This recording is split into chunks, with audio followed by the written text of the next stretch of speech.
Hello everyone, this is Diego. Welcome back to my channel. Today I am going to review the Eternals movie, which came out recently this past weekend. And I've watched it twice now. First of all, I am a very, very huge comic book fan, always have been my entire life. I've read a lot of comic books ever since I was old enough to read. And I quit reading comics probably in the early 2010s just because it started getting stale. But before that, I mean, I lived for comic books. So I know a lot about comic books. And I remember being a kid and watching all those comic books and cartoons and stuff, and and I remember thinking to myself, like, oh god, I wish they would make movies about this stuff, like Iron Man and Spider-Man, especially Spider-Man, because all we had back then was in the 70s we had the Nicholas Hammond TV show, which wasn't very good. I mean, I loved it because it was Spider-Man, but it wasn't very good. And we had Incredible Hulk and stuff, but we didn't have any superheroes fighting villains, when I was a kid, and we didn't have that many comic book movies. We every once in a while we would have a comic book movie, but it wasn't an every summer thing, like it is today.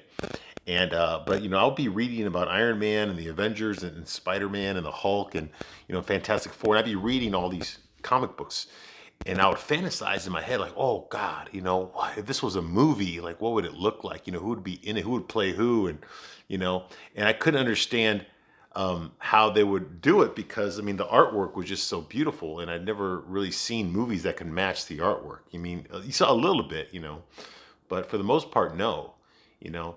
And so when I was a kid, the superhero movies that we did have is we had Superman and we had the Batman movies and stuff, and they were okay. Don't get me wrong, they were good, but they weren't, they hadn't reached the potential that superhero movies could. Superman the movie did. I mean, that movie was flawless. I think Christopher Reeve nailed it. It was a perfect movie, um, but the special effects hadn't caught up to what we have today. And so the stuff that I was seeing in the comic books, nobody could match it on screen. This, like I said, the special effects weren't there yet. CGI wasn't there yet. But now we have that now. So what we need to do is we need to match the stories. Have to be good enough to match the special effects. Which we have today. So now we've got all these superhero movies and stuff. So I've seen a lot of them. I love the Marvel movies. I thought Kevin Feige has done a phenomenal job with that.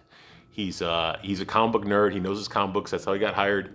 He started off as a production assistant, in the X-Men movies, and he worked his way up. And what made him stand out was that he knew a lot about comic books. So you read the comic books. You read the same comic books I did. And so he knew the lore. He knew who these characters were. He knew how Iron Man's personality was. He knew Captain America's personality. He knew Thor's personality. These are all good guys. They're all heroes, but they have completely different personalities. So you can't write them the same. You can't have the same actor. Can't just play everybody. You got to have the right person. So he's been very good with that, and I love what he's done. But recently, I've lost a lot of faith in superhero movies and in Marvel in general. I think everything that they've been doing has been pretty good, building up to Infinity War, and I think now that that's over with, now that they finished Endgame, there's really nowhere to go. I mean, the next movie we got after that, because the coof and all that, but the next movie we got after that was Black Widow, and she's already dead. Like we already know she's dead. She already died. So there's not going to be any sort of attention in this movie. We know she's going to survive whatever the hell happens to her. So where's the tension? Where's the drama? She's going to be nice and healthy when she fights in Endgame. So what's there to know? What's there to see? Was this another adventure of her? We should have gotten that before. We should have gotten that before she died.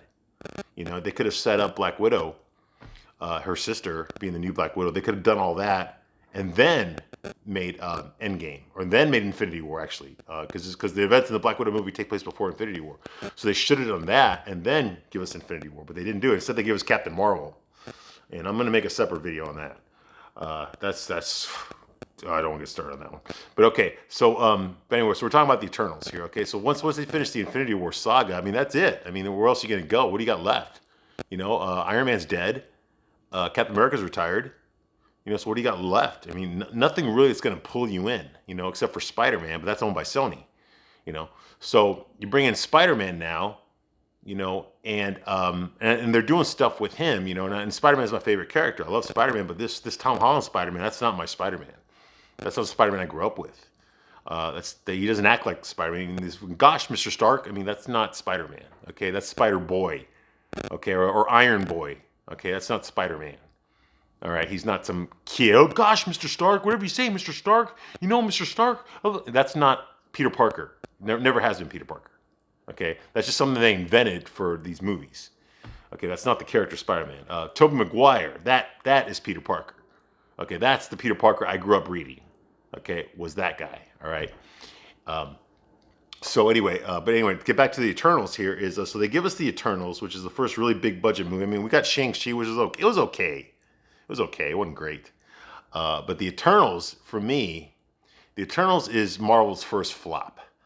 It's not very good at all. It's the first movie it's the first Marvel movie I ever sat in a theater and fell asleep in. I mean, I actually fell asleep in the middle of this movie. That's never happened to me before. Not in a Marvel movie. Even if the movie sucked, I've never fallen asleep because it's a comic book movie. I'm going to stay awake and watch it, no matter how bad it is. I stayed awake during Thor: The Dark World. I stayed awake for The Incredible Hulk. Okay, I stayed awake for Iron Man 2. Okay, I stayed awake for all these movies, that weren't very good. But Eternals, I fell asleep.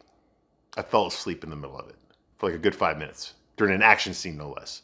I woke up and there's a fight going on. What did I miss? Turns out I missed nothing. Nothing important. I just the problem that I have with Eternals is that I don't think it was really a movie that anybody wanted.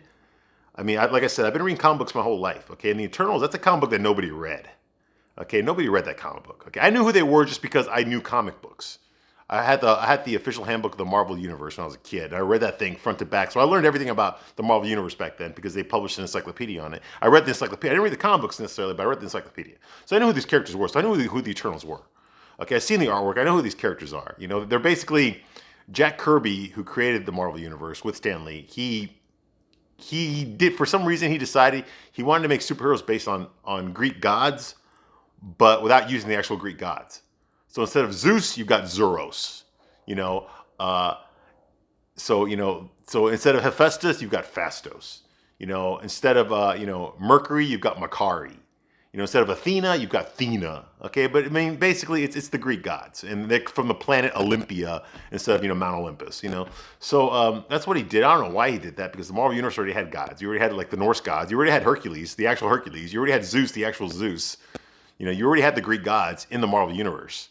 So why he would do a knockoff of the Greek gods and keep them in the Marvel Universe is just ridiculous to me. You already had a Mercury, so you didn't need a Makari, There was actually a Hercules there. There was actually a Zeus there. There's actually a comic book I saw where Zeus, the Greek god Zeus, was talking to Zuros, and the two guys looked almost exactly alike. Almost exactly alike. So to me, this was ridiculous, But Jack Kirby did it. He had done the New Gods for DC. He quit Marvel, went to DC, did the New Gods, which was basically the gods again, but in the DC universe, and it sucked.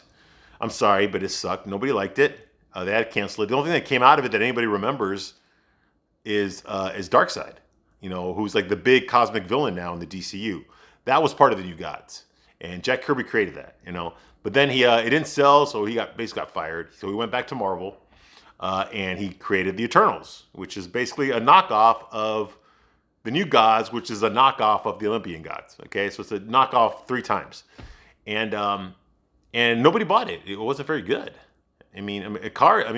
Icarus was basically he was a He-Man looking, Superman, with the heat vision and all that. And he flew around and stuff, but like he wasn't a main character. He didn't really do anything. These characters didn't really do anything important. They tried to generate interest. I remember like in 2006, they did a Eternals book. I can't remember who did it, but it was somebody big. Maybe it might have been Grant Morrison or something, but it was a big name. Did a miniseries of the Eternals. But otherwise, the Eternals just aren't that interesting. They're goofy looking. It's Jack Kirby without Stan Lee. When you leave Jack Kirby alone and create something, it's visually striking, but there's no real emotion. There's no character development there. There's no interesting characters. They look good, but there's no interesting characters. You combine Jack Kirby with Stan Lee, you've got something that looks good and you got interesting characters. Because that's what Stan Lee did, is he put character into those visuals. You see a superhero in a costume, cool, but Stan Lee gave them a personality that the audience, the reader, could relate to. And that's that was the successful formula that they did. Even Jack Kirby created Captain America, but he did it with Joe Simon. So Joe Simon gave him the personality, Jack Kirby gave him the body. So the costume and all that. So that's how they made it work. But Jack Kirby by himself, he couldn't put characters. He didn't really create any interesting characters. There's not even one that I can think of that he did by himself, completely by himself. That is interesting. Other than Darkseid. Darkseid's the only one for DC. That's the only one I can think of. That maybe Mr. Miracle, I guess. I guess he was kind of popular in the DC universe too. But that's it. That's the only one I can think of. I mean, if I'm wrong, I'm probably wrong. He might have created some other characters that I don't know about that are still viable. But those are the only ones I can think of. Darkseid and Mr. Miracle. So and that was for DC. So the Eternals was already a flawed comic book. Now I know some people were saying like, okay, well, Guardians of the Galaxy is a flawed comic book, and look how successful they made that. Hey, kudos, absolutely.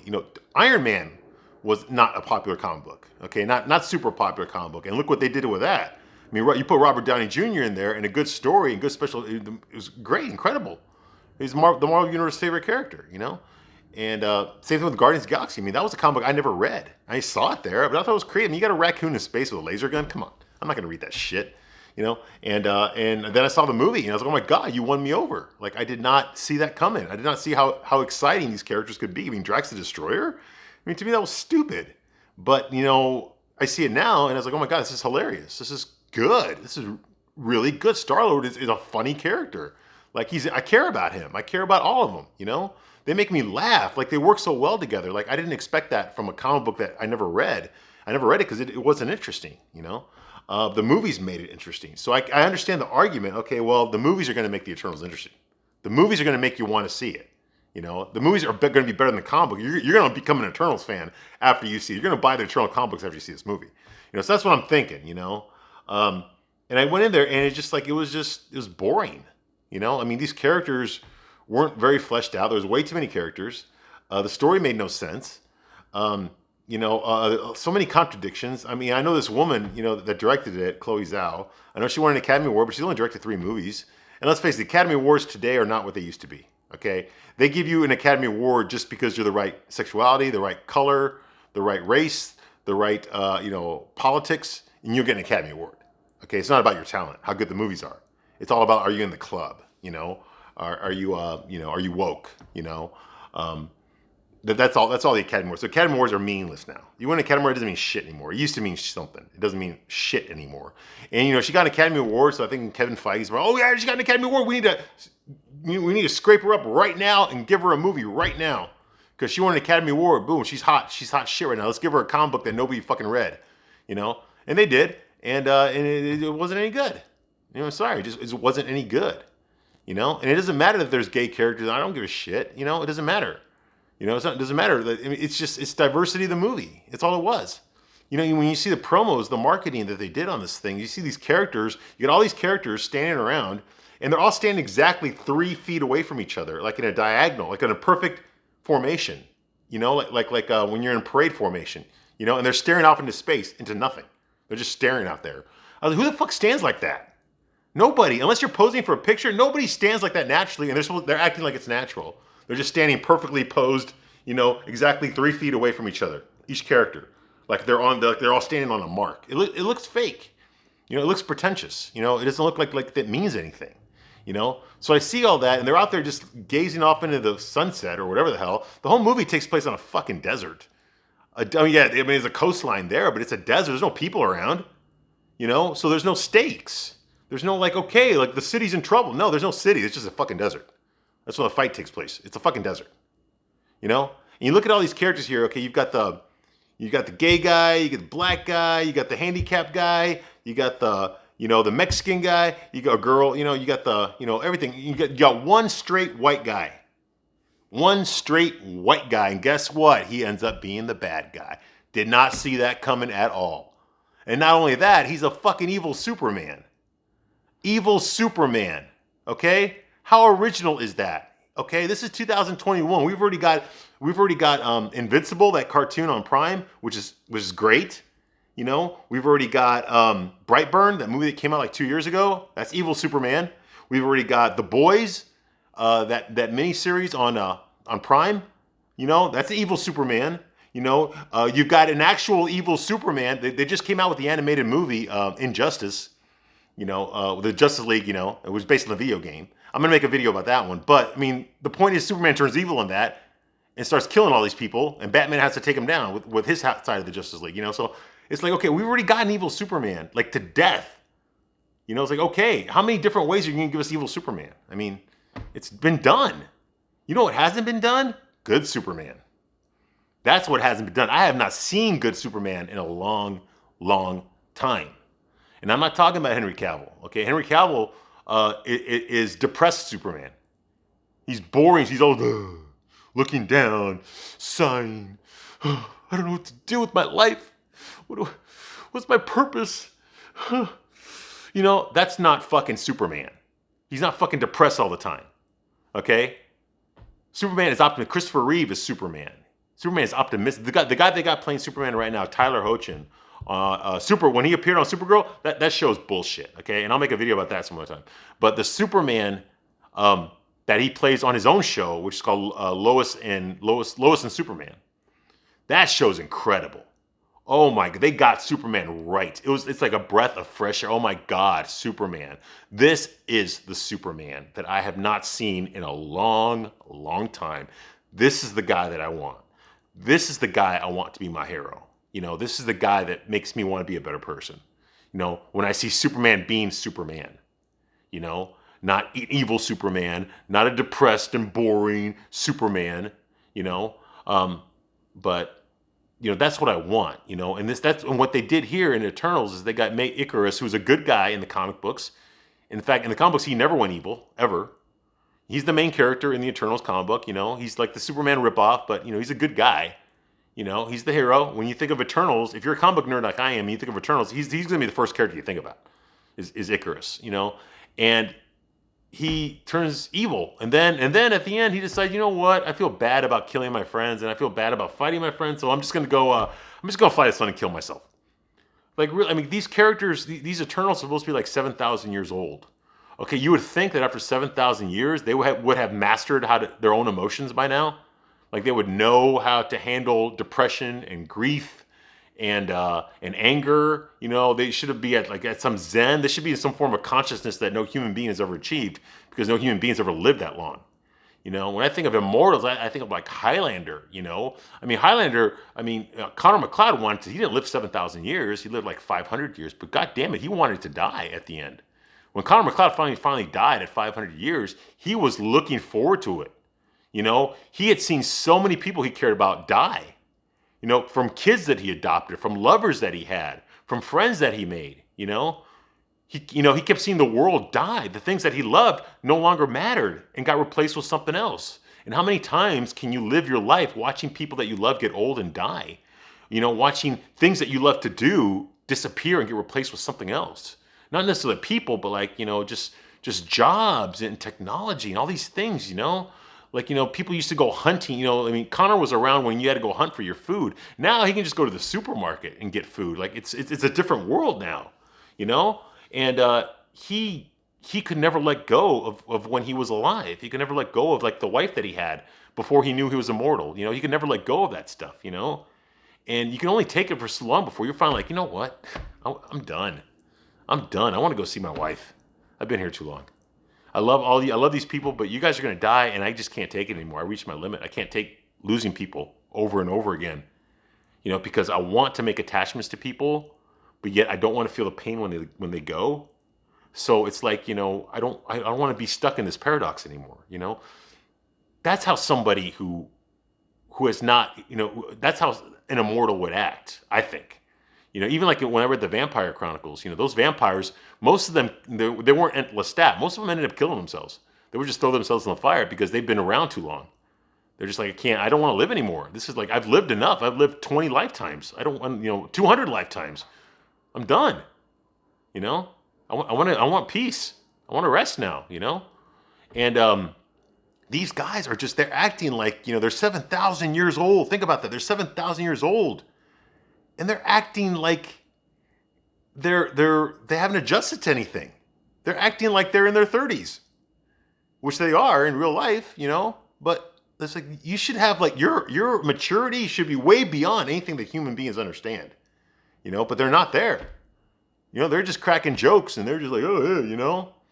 Like the character Fastos, the black guy, the gay guy, him and his husband are raising this kid, and he keeps talking about how much he loves his son and how he's there for his family now and blah blah blah. And I'm thinking like, oh, can you honestly tell me after 7,000 years of being on this planet, you just now decided that you wanted a family? Like it's something that just occurred to you maybe 10 years ago? Like you're gonna tell me that you've never raised a kid in the 7,000 years that you've been here on Earth? You've never raised another kid. You've never raised a family. You've never gotten married before. You've never done any of these things that normal people do, and done it over and over again to the point where you're like, you know what? I can't do it anymore. I'm tired of seeing my children get old and die. I'm tired of seeing my grandchildren get old and die. I'm tired of seeing my great-grandchildren get old and die. I'm tired of getting married and watching my partner get old and die. I'm tired of, watching people kill each other for stupid reasons. I'm tired of, he's crying about the atomic bomb. I guess he helped make the atomic bomb. It's like, dude, you must have seen billions of people die already if you've been here for 7,000 years. Okay? Why are you crying now? Like you should have gotten over this a long time. You should have gotten over this during the Black Plague or some shit, Like you should be used to this by now. You shouldn't be crying about it in 1945. You should have cried about it like during the ancient wars of Babylon or some shit, But so they're all acting like they're in their 30s, but they've been around. The story tells they've been around for 7,000 years, The main character Icarus, he falls in love with Saoirse, who's Asian woman, who I think personally is just the director putting herself in the movie, making herself the main character. But Saoirse as a character she's always got this look. Like she's like, oh, I'm okay. Yeah, I'm good. Yeah, everything's fine. Yeah. Okay, now, obviously, the way she's playing it is she's hiding something. So the person she's talking to doesn't know. But you can tell by looking at her that she's not revealing everything. There's something bothering her. Way back in there, in the back of her mind, there's something bothering her. But she plays that throughout the whole fucking movie. Like the entire movie, she's like that. She doesn't elevate. She doesn't get super happy. She doesn't get super sad. She's always the same, like, oh, okay. It's like she's trying to tell the audience, hey, there is something there that she's worried about, but she can't talk about it. It's like, but she plays that the whole movie. So it's like, when are we going to get something else? Is there any other songs? Is there anything else? Is there any other acting ability you have besides this one particular personality trait that you gave this character? Is there anything else about her that's interesting? We know that her and Icarus broke up because they got married in the movie. They've been together for 7,000 years, and then they broke up like 100 years ago.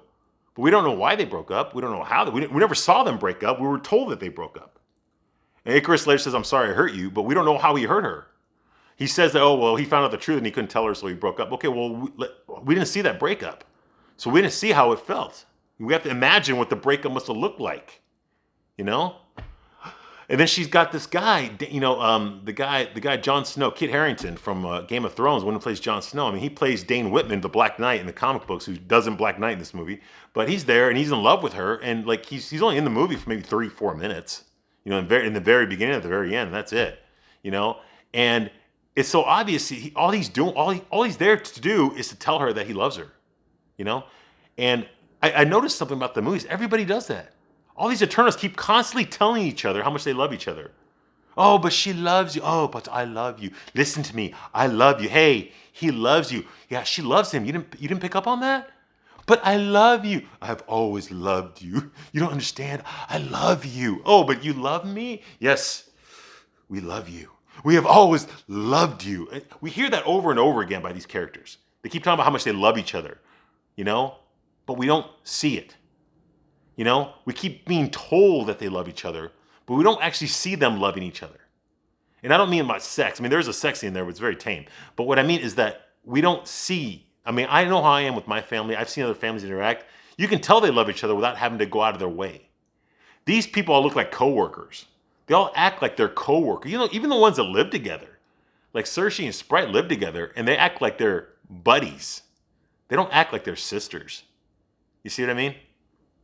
They don't have any sort of familial ties. You know, they don't act like they have familial ties. These characters will up and leave each other and not give a shit if they never see each other again. You know, like there's a point like when the conquistadors conquered the Aztec Empire. Like after that happened, supposedly they killed all the deviants who were the bad guys, and then Ajax, Salma Hayek's character, the leader, she tells them, okay, look, we can all disband now. You know, all the deviants are gone. You know, and they pretty much just disband. Like, okay, we're all going our own way. Bye. You know, it's like, what if you all been together for 7,000 years? Wouldn't it be difficult to separate from each other? I mean, wouldn't it be? I mean, I can understand, you get frustrated with each other. I can understand, like, oh, God, I'm tired of hanging out with you every day. You know, I get it. But you would start to miss them and then want to get back with them. Especially these are the only people you know. The only people you know, they're still around. You know, this is your family. You know, family doesn't abandon each other. They always end up coming back to each other, even if it's just a visit. There'll be a time where they'll be apart, and then eventually, like, you'll be like, you know what? I haven't seen my dad in a year. I'm going to go visit my dad. Or, I haven't seen my sister in forever. I'm going to give her a call. You know, like that's what family does. You know, these people don't do that. They're more than happy to go 6,000 years, 500 years, whatever it is, without ever seeing each other. Or if they ever see each other again. You know, there's no sense of like, oh, God, dude, I missed you so much. You know, there's no sense of that. It's like, oh, it's you again. Yeah. Well, what are you here for? What do you want? You know, that's like, dude, like you're supposed to be like brothers and sisters here. Like this is your family. No one else has been around as long as you guys have. You know, you should know each other front and back, left and right. You know, you all should be connected in a way that normal family is not connected, but they're not. They could give a shit. They really, honestly, they could give a shit about each other. That's the impression I got from these people. So right there, I don't like them that much. Right there, I don't really like them. They always keep talking about how much they love each other, but they don't really show it. You know, they're not doing anything to show that. You know? And making faces at the camera is not the same thing. I mean, I'm talking about like showing it, like by their actions. You know, the only time I ever saw love in this movie was a scene where Fastos was teaching his son how to brush his teeth. I have a little boy, so I know what that's like, you know? And to me, that was like, okay, that finally I see someone not telling me that he loves his son.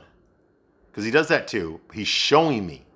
I'm seeing him loving his son right there. He's teaching his son how to brush his teeth. You see, to me, that's like, okay, show me, don't tell me. This movie tells me everything, it shows me nothing. You know, so there's that. What else? So like the characters there's way too many characters here. You had the speedster there, Makari, but I mean, she was deaf. Why would you make why would you make an Eternal that's deaf? These people, these Eternals are not born. Okay, they're made. They're like basically robots. They're created by the Celestials. You know, why would you make one that's handicapped?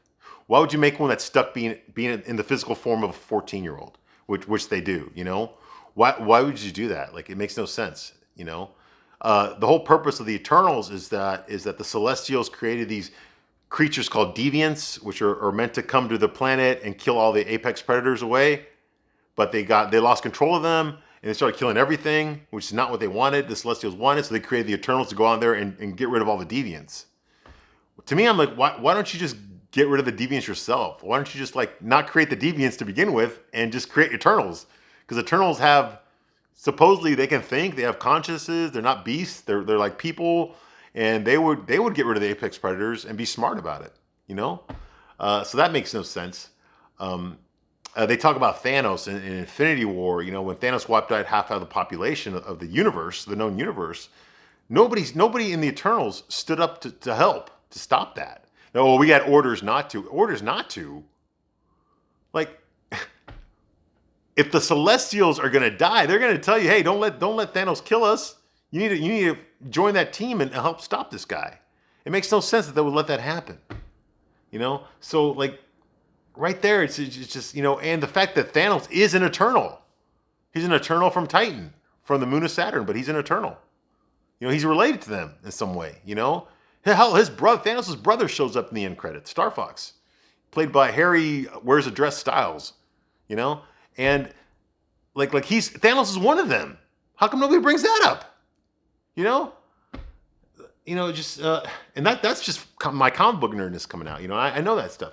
And it's just like, to me, it's like the story just didn't go anywhere. It's like, you know, the fight ends up being amongst each other, not so much with a villain. There's no real villain to fight. I mean, there's a deviant who I didn't know his name until I saw a review on the movie. Oh, that's Crow. Looks nothing like Crow. I know who Crow is in the comic books. He doesn't look like that. He doesn't act like that.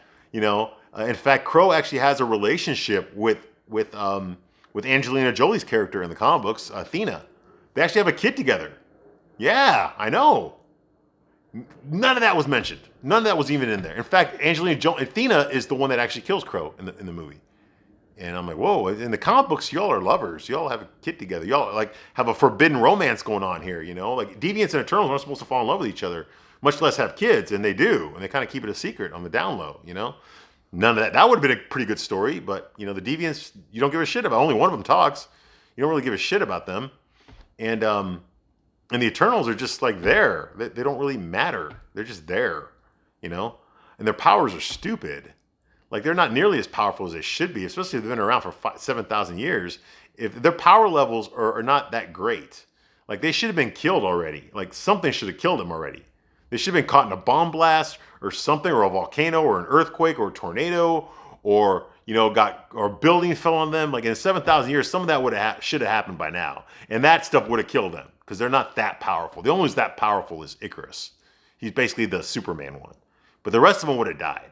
So the fact that they all survived this long, it doesn't ring true to me. That they had to fight these deviant creatures back in the day, and not one deviant creature killed any one of them. No, these things are powerful. I mean, watching them fight the deviants, I mean, they're trying. It's a struggle. It's not easy. So I'm thinking like, okay, if they've had like thousands of fights with these creatures, at least one of them should have died by now, or should have gotten mortally injured by now. Yeah, I know that Salma Hayek's character can heal them, but I'm talking like a creature bit one of their heads off. You're not going to heal from that. Okay, Salma Hayek can't heal you from that. Okay, you're dead. So some of that should have at least happened by now, and it didn't happen. So that, right, like I said, it goes back to the whole thing about like these characters. They're supposed to be 7,000 years old, but they're acting like they're 30 years old. They're acting like they've only had maybe 30 years of a life experience, and that's it. They're not acting like people that have been around a long time, seen lots of people come and go. They're not acting like that at all. They're acting like they're in their 30s, So that really bothered me. Like I said, they don't feel like family at all. There's a scene in there near the end where one of the Eternals, the Indian one, I forgot his name, sorry, but he decides, hey, you know what? I don't agree with Icarus being evil and killing you guys to stop you from trying to stop him, but at the same time, my beliefs tell me that I am not going to kill you guys because I agree with Icarus. I know he's evil right now, and he's doing he's going to kill all of you, and I agree with him, but I don't feel it within me to kill you, okay? Because I like you guys, so I don't want to kill you. I agree with him, but I don't want to kill you, so I'm just going to get out. Bye. Hopefully, I'll see you in the next life. It's like, dude, like, what the fuck? This is your family. Family doesn't do that, And then you got the one girl, Sprite, it turns out that she's been in love with Icarus this whole time. She just turns evil just like that, And there's a scene that she's like, oh, okay, I'm going to join Icarus. And then they realize, oh, well, she's in love with him, but she can't show she's in love with him because she's got the body of a 14-year-old. Yeah, she got the body of a 14-year-old, but she got the mind of a 7,000-year-old, So, like, the whole idea here is that, okay, so she's been around for a long time. She couldn't have just fallen in love with him yesterday. So she's been in love with this guy for thousands of years, and she just now decided to act on it. She just now decided to do something about that. She didn't even talk to her best friend, her roomie, Cersei. Hey, you know what? I know you're married to Icarus, but, I'm in love with him too. Never did that. In 7,000 years, that never came up. No, I don't think so. And then she joins Icarus, the bad guy, and Cersei, of course, is with the good guys, and they end up fighting. There's a scene at the end where Sprite just stabs Cersei, her sister, basically, for 7,000 years, literally stabs her in the back. I mean, you want to talk about family not acting like family? They never even had a fight in this movie. They never even had an argument, really. They had a disagreement, but they didn't have a heated, angry argument. She just said, you know what? I think I agree with him. I'm leaving. It wasn't like, hey, I hate you. Well, I hate you too. Nothing like that. But she stabs her. Literally stabs her in the back. In the back. Takes a knife and stabs her in the back. 5 minutes later, after Icarus has killed himself, because he just decided, you know what, I don't want to fight you anymore. I'm just going to kill myself.